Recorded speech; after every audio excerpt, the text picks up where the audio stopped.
कभी कभी जीवन तुम्हें उस मोड़ पर लाकर खड़ा कर देता है जहां तुम्हें सही और आसान में से एक को चुनना होता है, और वही चुनाव तुम्हारे भविष्य की इमारत की नींव बनता है।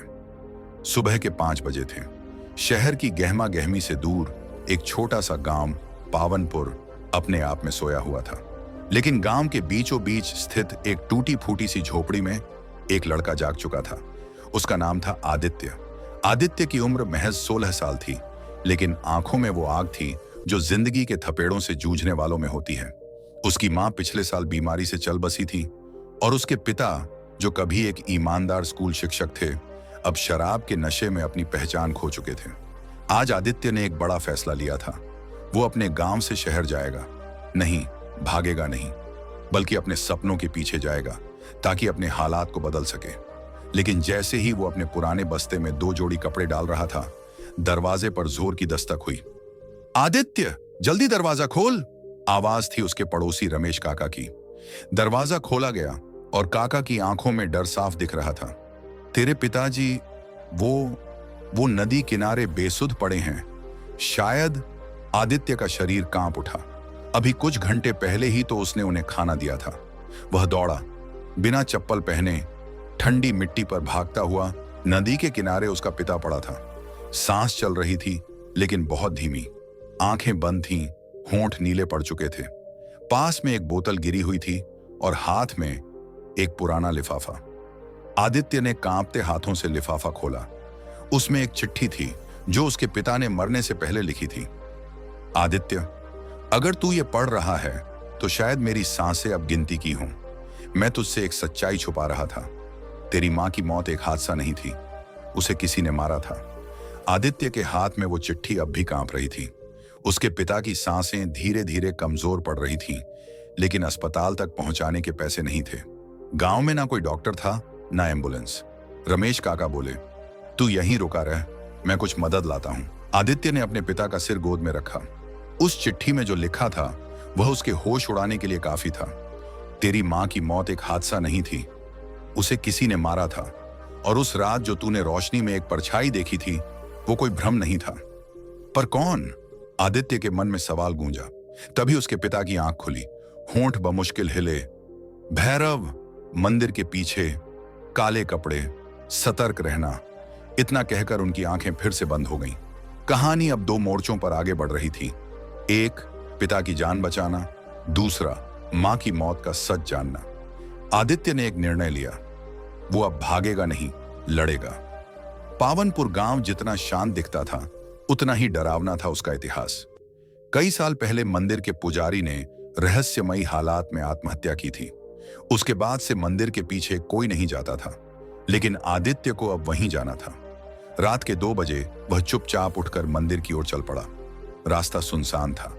पेड़ ऐसे झुककर खड़े थे मानो किसी को रोकना चाहते हों। अचानक उसे लगा किसी की पदचापें उसके पीछे हैं। कौन है? उसने मुड़कर पूछा। कोई नहीं, लेकिन मंदिर के पास पहुंचते ही उसे जमीन पर कुछ अजीब चिन्ह दिखे, जैसे किसी तांत्रिक अनुष्ठान के। और फिर एक आवाज आई, तू यहां क्या कर रहा है बालक? एक बुजुर्ग साधु, जो वर्षों से लापता माना जाता था, उसके सामने खड़ा था। उसकी आंखों में आग थी, पर आवाज में शांति। आदित्य ने सारी बात बताई। साधु मुस्कुराया, जो दिखता है वही सच नहीं होता। तेरी मां नेक थी, लेकिन कुछ लोग नहीं चाहते थे कि वो गांव की सच्चाई सबके सामने लाए। जिन्होंने गांव की जमीनें हड़प लीं, मंदिर को लूट लिया और उस पाप को छुपाने के लिए मासूमों को मार डाला। साधु ने आदित्य को एक पुराना रजिस्टर दिया।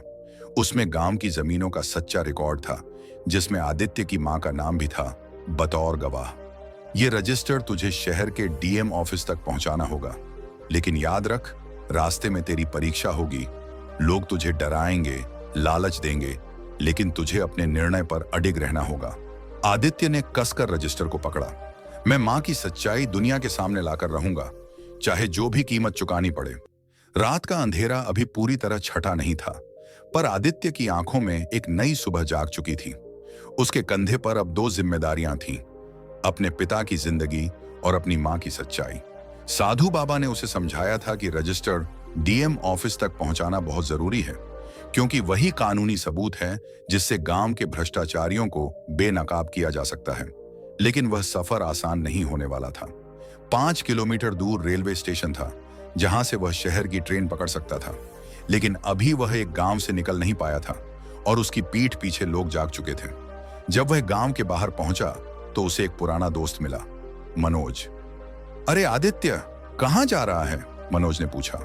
आदित्य को थोड़ी राहत मिली, उसे लगा कोई तो अपना है। डीएम ऑफिस जा रहा हूं, आदित्य ने धीरे से कहा। मनोज की आंखों में कुछ चमका। चल, मैं बाइक से छोड़ देता हूं, उसने कहा। आदित्य कुछ सोच ही रहा था कि तभी मनोज ने पीछे से धक्का मारा और उसका बैग छीनकर भाग गया। मनोज, रुक! आदित्य चिल्लाया, पर वो ओझल हो गया। आदित्य ने दौड़ लगाई, पैर छिल गए, सांसें फूली, लेकिन वो नहीं रुका। आखिरकार गांव के बाहर एक पुराने कुएं के पास मनोज उसे मिल गया। कुछ लोग उसके साथ थे, गांव के सरपंच का बेटा और 2 अन्य गुंडे। तेरी मां ज्यादा ईमानदार बन गई थी, अब तू भी उसका रास्ता चल रहा है, सरपंच के बेटे ने कहा। ये कागज तू मुझे दे दे और मैं तुझे पैसे और शहर में नौकरी दिला दूंगा। सोच ले, गरीबी से छुटकारा मिल जाएगा। आदित्य कुछ पल के लिए चुप हो गया। उसके सामने 2 रास्ते थे। 1, कागज देकर पैसे और नौकरी ले लें ताकि उसका भविष्य सुरक्षित हो जाए। 2, या कागज बचाए रखे, खतरा मोल लें, पर सच्चाई और मां की आत्मा की शांति के लिए लड़ता रहे। आदित्य ने अपनी मां की मुस्कुराती आंखों को याद किया। मेरे बेटे, सही रास्ता अक्सर कठिन होता है। उसने गहरी सांस ली, फिर जमीन से पत्थर उठाया और गुंडों की ओर फेंका। अचानक हमला कर दिया। हड़बड़ाहट में वो लोग चौंक गए और आदित्य रजिस्टर लेकर जंगल की ओर भाग गया। जंगल पार करते हुए वह बुरी तरह थक गया। हाथ में खरोंचें थीं, पैर छिल गए थे। तभी एक बूढ़ा लकड़हारा उसे मिला। बेटा, क्या तू सच में इतना साहसी है या पागल? उसने पूछा। आदित्य ने रजिस्टर दिखाया। बूढ़े ने मुस्कुराकर कहा, मैं तेरे साथ चलूंगा। मैं जानता हूं किस रास्ते से बिना पकड़े शहर पहुंचा जा सकता है। शाम होते होते आदित्य एक पुरानी जीप में बैठा शहर की ओर रवाना हो गया। रजिस्टर उसके सीने से लगा हुआ था, लेकिन जीप के पीछे छिपकर कोई उसकी हर हरकत देख रहा था। वो पहुंचने से पहले हमें उसे रोकना होगा, एक रहस्यमयी आवाज फोन पर कह रही थी। जीप धूल उड़ाते हुए शहर की ओर बढ़ रही थी। लकड़हारा चुपचाप गाड़ी चला रहा था और आदित्य सीट पर अधलेटा सा रजिस्टर को सीने से चिपकाए बैठा था। आंखों में थकान थी, लेकिन हिम्मत अब भी जिंदा थी। हर मोड़ पर उसका मन डर और विश्वास के बीच झूलता रहा। कभी लगता क्या सब व्यर्थ हो जाएगा, और कभी मां की आवाज सुनाई देती, सच की सीढ़ियां कभी सीधे नहीं होती, लेकिन मंजिल उन्हीं पर चलने वालों को मिलती है। शहर पहुंचते ही आदित्य ने सीधा डीएम ऑफिस का रुख किया। यह पहली बार था जब उसने कोई सरकारी दफ्तर देखा था। बड़े बड़े गेट, सुरक्षा गार्ड, लंबी कतारें और अंदर बैठा एक अधिकारी जो सत्ता की गंध में डूबा था। आदित्य ने हिम्मत करके कहा, मुझे जिलाधिकारी से मिलना है, ये बहुत जरूरी है। रिसेप्शन पर बैठा क्लर्क हंसा। ऐसे हर रोज कई आते हैं बच्चू, नंबर लेकर बैठ जा। पर यह गांव की जमीन हड़पने और हत्या का मामला है, मेरे पास सबूत हैं। आदित्य ने फाइल दिखाई। क्लर्क की हंसी गायब हो गई। उसने तुरंत फोन उठाया। कुछ ही मिनटों में 2 पुलिस वाले आए और आदित्य को अंदर ले जाया गया। डीएम एक सख्त चेहरे वाला आदमी था। उसने रजिस्टर देखा, फाइलें पलटी और कहा, तुम्हें नहीं पता तुमने क्या कर दिया है बेटे, ये मामला बहुत बड़ा है, तुम्हें शायद जान का खतरा है। मुझे जान की परवाह नहीं साहब, मेरी मां ने इसके लिए जान दी है। डीएम ने कुछ देर सोचा, फिर एक पुलिस अधिकारी को बुलाया। इस लड़के को सुरक्षा दो और तत्काल एफआईआर दर्ज करो। आदित्य की आंखों में आंसू आ गए। पहली बार किसी ने उसकी बात पर विश्वास किया था, लेकिन खतरा अभी बाकी था। अगले दिन जब आदित्य अपने पिता से मिलने अस्पताल पहुंचा तो वहां एक नोट पड़ा था, अगर तूने अगला कदम बढ़ाया तो अगला शव तेरे पिता का होगा। ये धमकी साफ थी। आदित्य कांप गया। फिर डीएम ऑफिस गया और सुरक्षा बढ़ाने की मांग की, लेकिन डीएम भी दबाव में आने लगा। मामला अब ऊपर तक पहुंच चुका था। आदित्य, अब तुझे मीडिया के पास जाना होगा, ये बात जनता तक पहुंचानी होगी। आदित्य को शहर के एक स्थानीय न्यूज चैनल में ले जाया गया। कैमरे के सामने वो बैठा और पहली बार पूरी कहानी सुनाई। अपनी मां की हत्या, गांव का भ्रष्टाचार, रजिस्टर की सच्चाई और गांव वालों का डर। रिपोर्टर की आंखें भर आईं। रात 9 बजे वो इंटरव्यू प्रसारित हुआ और पूरे राज्य में हड़कंप मच गया। अगले दिन डीएम ऑफिस पर राज्य सरकार की विशेष टीम पहुंची। सरपंच और उसके गुर्गों को गिरफ्तार किया गया। गांव की सारी संपत्ति की जांच शुरू हुई। आदित्य के पिता को विशेष सुरक्षा में रखा गया और उनका इलाज सरकार ने करवाया। आदित्य की मां को न्याय मिला और पूरे गांव को आजादी। कुछ हफ्तों बाद आदित्य को शिक्षा मंत्री ने बुलाया और कहा, तुमने देश के युवाओं को एक सीख दी है कि अकेला इंसान भी सिस्टम को हिला सकता है अगर उसके पास सच्चाई और साहस हो। आदित्य को एक स्कॉलरशिप दी गई और शहर के सबसे अच्छे स्कूल में दाखिला मिला। आदित्य एक पहाड़ी पर बैठा सूरज को उगते देख रहा था। उसकी गोद में वही रजिस्टर था, लेकिन अब एक किताब की तरह जिसे वह हर किसी को दिखाना चाहता था। मां, अब मैं डरता नहीं हूं, अब मैं तेरा सपना जी रहा हूं। आदित्य ने शहर के सबसे अच्छे स्कूल में दाखिला लिया। पढ़ाई के साथ साथ वह सामाजिक कामों में भी जुट गया। उसके मन में अब सिर्फ एक सपना था, न्याय की ऐसी लौ जलाना जो कभी बुझने न पाए।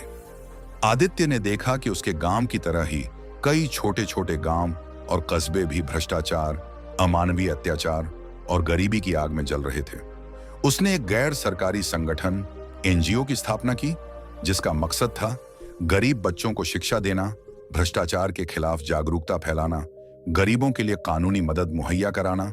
एक दिन आदित्य को सूचना मिली कि पास के एक गांव में भी भ्रष्ट सरपंच लोगों को डराता है और फर्जी कागजात बनाकर जमीनें हड़प रहा है। आदित्य ने तुरंत टीम भेजी, लेकिन इस बार उसने अपने अनुभव से सीखा था कि सिर्फ पुलिस या प्रशासन पर भरोसा नहीं किया जा सकता। उन्होंने स्थानीय लोगों को संगठित किया, साक्ष्य एकत्रित किए और मीडिया को भी सूचना दी। इस बार आंदोलन इतना बड़ा हुआ कि सरकारी अधिकारी खुद हस्तक्षेप करने को मजबूर हुए।